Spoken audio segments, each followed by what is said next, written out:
Again start हो चुकी है और ये वो वार है जिसके अंदर हमेशा ही अमेरिका जंप इन ऑटोमेटिकली कर देता है, लेकिन इसमें बहुत सारे अरब ममालिक भी हमेशा कंट्रीब्यूट करते हैं।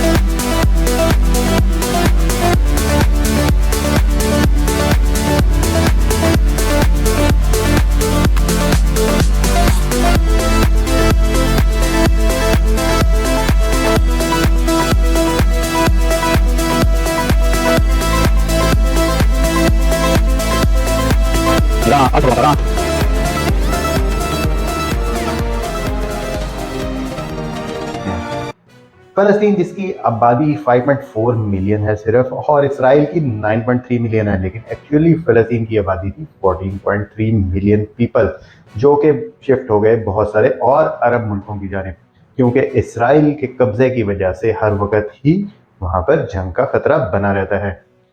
हमास, वेस्टर्न कोटलाइन टेम्पल, मस्जिद अक्सा, गजा पट्टी वर्ड्स हैं जो आप हमेशा सुनते रहते हैं। तो 10,047 कबले मसीह बीसी से ये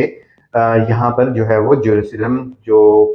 इसराइली लोग थे जो ज्यूइश थे, वो वहां पर रहते थे और उनके लिए सोलोमन, किंग ऑफ सोलोमन ने एक टेम्पल बनाया था जहाँ पे वो अपनी इबादत किया करते थे। उसके बाद वहां पर बेबीलोन आए 587 में और आके उन्होंने ये टेम्पल तबाह कर दिया, जिसके बाद पर्शियन आए, उन्होंने अगेन इसको बिल्ड किया, जिसके बाद रोमन आए और रोमन ने अगेन इसको डिस्ट्रॉय कर दिया। इस दौरान जो रोमन थे, they do not like Jewish people, और वो जूइश के साथ फाइटिंग होती थी, जिसकी वजह से वो सारे मुख्तलिफ यूरोपियन कंट्रीज में शिफ्ट होते गए, क्योंकि यूरोप जो है वो ज़्यादा नज़दीक था, नियर बाय था। अब उसके बाद क्या हुआ, में रोमन एम्पायर जब रूल करने लगी तो वहाँ के जो किंग थे उनको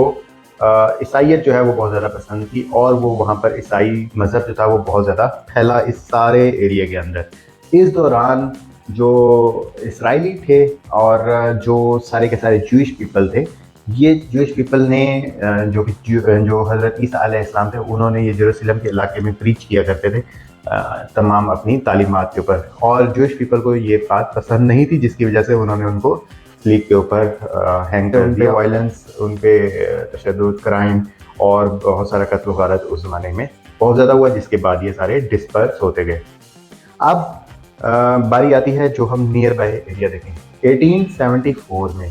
सिर्फ 25,000 ऐसे फ़लस्तीनी थे जो कि यहाँ पर रहते थे, और वो सारे शिफ्ट हुए वापस यूरोप से इधर, क्योंकि वर्ल्ड वॉर 1 के नतीजे में जब जर्मनी एक साइड पे था उसके इत्तेहादी, और यूके के इत्तेहादी एक साइड पे थे, इसमें रशिया था और अमेरिका था, और ये सारे मिलके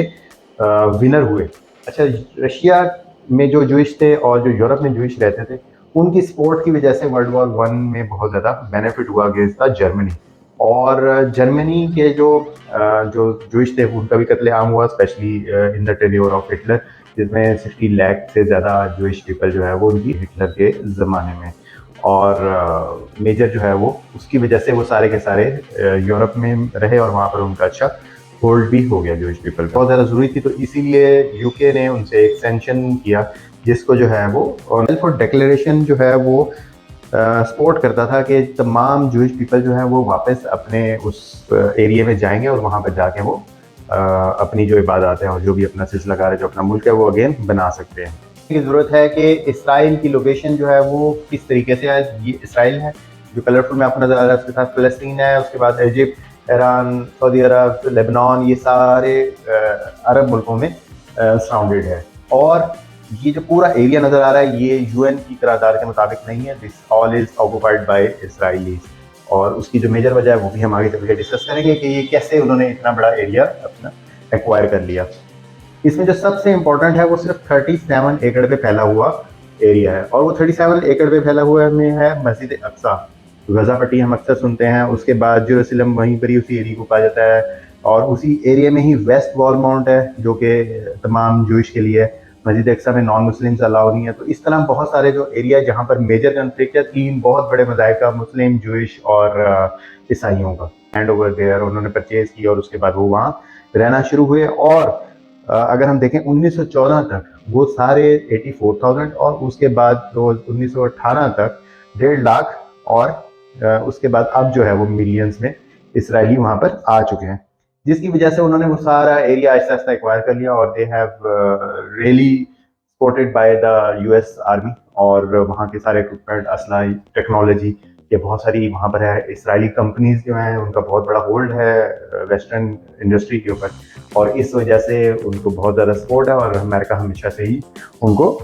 सपोर्ट कर रहा है। वो किस तरीके से हुई कि जब ये सारा वर्ल्ड वार 1 विन कर गया ब्रिटिश, उसके बाद यूएन को हवाले कर दिया उसने कि आप जो है वो इसका करें, क्योंकि हमारे पास जो है वाइट पेपर एक था जो कि बाद में मंजर आम पे आया था, जिसके तहत टेंशन पता लगी कि इंटेंशनली तमाम जूइश को जो है वो यूरोप से वापस इधर इसराइल में भेजा गया था। और यूएन ने जो फैसला किया वो ये था कि जहाँ पर जो है वो इसराइली रह रहे हैं वो वाला एरिया एक अलग मुल्क के नाम से, इसराइल के नाम से, और जहाँ पर फ़लस्तीनी रह रहे हैं वहाँ पर इसराइल फ़लस्तीनी के नाम से रह जाए। और जो 37 एकड़ का एरिया है वो यूनाइटेड नेशंस के एक्वायर कर लेगी, वो दोनों नेशंस में से किसी के पास भी नहीं होगा। अब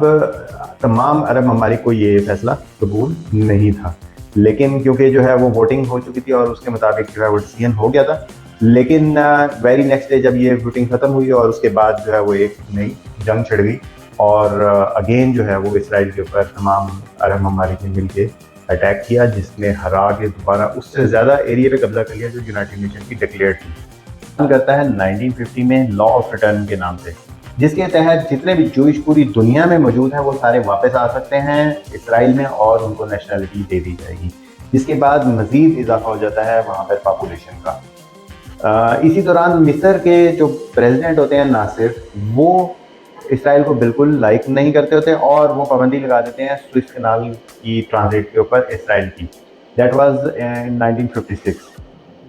स्विस कनाल की थोड़ी हिस्ट्री देख लें तो फ्रांस और यूके ने मिलकर बनाई थी इजिप्ट में, क्योंकि ये एशिया और यूरोप को कनेक्ट करती है और this is the shortest way for the sea transit, और बहुत ज़्यादा यहाँ से ट्रांजिट होता है। अब इस कनाल की बहुत ज़्यादा इम्पोर्टेंस थी और जब बेसिकली इस पर पैसा इजिप्ट ने ही लगाया था, लेकिन ड्यू टू फाइनेंशियल क्राइसिस उन्होंने बाद में शेयर सेल कर दिए थे फ्रांस की कंपनी को। अब जब पाबंदी लगी तो इसराइल ने फ्रांस के साथ मिलके इजिप्ट पे अटैक कर दिया और वो बहुत बड़ा एरिया जो ये यूज़ करते थे ट्रांजिट के लिए उस सारे को एक्वायर कर लिया, जिसके बाद बीच में जंपिंग करता है यूएन और यूएन इनके दरमियान एग्रीमेंट करवाता है, जिसके तहत इसराइल को ट्रीट किया जाएगा लाइक ऑल अदर कंट्रीज, और जिस तरीके से वो ट्रांजिट करते हैं सिमिलरली इसराइल को भी हक दिया गया कि आप भी अपनी ट्रेड ट्रांजिट कर सकते हैं। लेकिन इन द बैकग्राउंड ये जाहिर बात है किसी भी मुस्लिम कंट्री को पसंद नहीं आई, जिसके नतीजे में 1967 में PLO फ़लस्तीन लिबरल ऑर्गेनाइजेशन वजूद में आई, जिसके प्रेसिडेंट थे यासिर अरफात। यासिर अरफात ने जो है वो अटैक्स जारी रखे इसराइल के ऊपर और उनको बहुत ज़्यादा नुकसान पहुंचाया।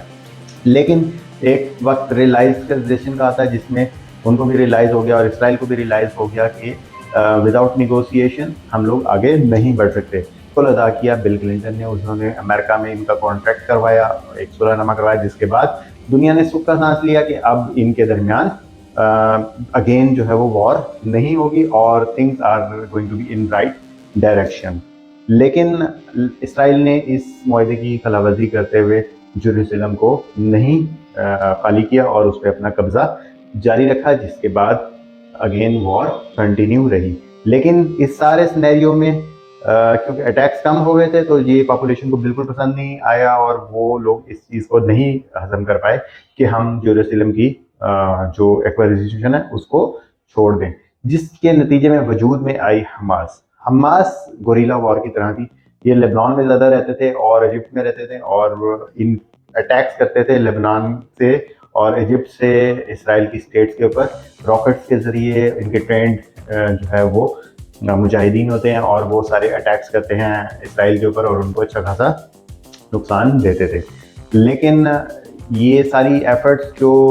पीस की तरफ जा रही थी वो सारी अगेन वॉर की तरफ चली गई, और जिसके बाद ख़ास तौर पे अगर हम देखें जो जर्मनी में ओलंपिक्स थे जिसके अंदर जो बहुत सारे जूइश थे उनके अपार्टमेंट पे अटैक किया गया और उसके बाद उनको अच्छा खासा नुकसान दिया गया। आज की डेट तक भी कोई डिसीजन नहीं हुआ और उसी तरीके से अटैक जारी हैं। इसराइल ने बहुत ज़्यादा पैसा खर्च किया है क्योंकि comparatively they are very rich country और उनकी जो डेवलपमेंट है पूरी दुनिया में, उनके पास बहुत बड़ी बड़ी कंपनीज हैं। उन्होंने डिफेंस सिस्टम लगाया आयरन डोम के नाम से $50 मिलियन की इन्वेस्टमेंट के साथ, जो कि हमास के जो मिसाइल अटैक्स हैं उनको रोकते हैं। और अगर हम देखें 7 अक्टूबर को जो अटैक किया गया वो हमास की तरफ से 5000 मिसाइल्स जो है वो इनकी तरफ, इनकी जो तमाम पॉपुलेशन स्टेट है उसकी तरफ किए गए और आर्मी की तरफ अटैक किया गया, जिसमें अच्छा खासा नुकसान हुआ। और इसराइल की जो इंटेलिजेंस है उसका टोटल फेलियर करंटली नज़र आता है। लेकिन इसराइल के पास बहुत ज़्यादा इक्विपमेंट्स हैं, एयर स्ट्राइक सबसे बड़ा उनके पास हथियार है। अरब ममालिक जो हैं वो हमास को सपोर्ट ज़रूर करते हैं लेकिन खुल के उस तरीके से सपोर्ट नहीं करते जिस तरह से इसराइल और अमेरिका, फ्रांस, यूके ये सारे मिलके इसराइल को सपोर्ट करते हैं। अगर उसी तरीके से शायद सपोर्ट किया जाए तो ये वॉर एक वर्ल्ड वॉर की तरफ जा सकती है। लेकिन क्योंकि हमेशा ही वॉर्स के नतीजे बहुत ज़्यादा नुकसानदेह हुए हैं, टेबल टॉक्स ही हमेशा उसका लास्ट नतीजा होती हैं। तो अल्टीमेटली इस वॉर का नतीजा भी टेबल टॉक की स्टेप में ही निकलना है, लेकिन अनटिल अनलेस इसराइल अपने जो पेशकदमी है और जो जेरूसलम पे कब्जा है इसको ख़त्म ना कर दे।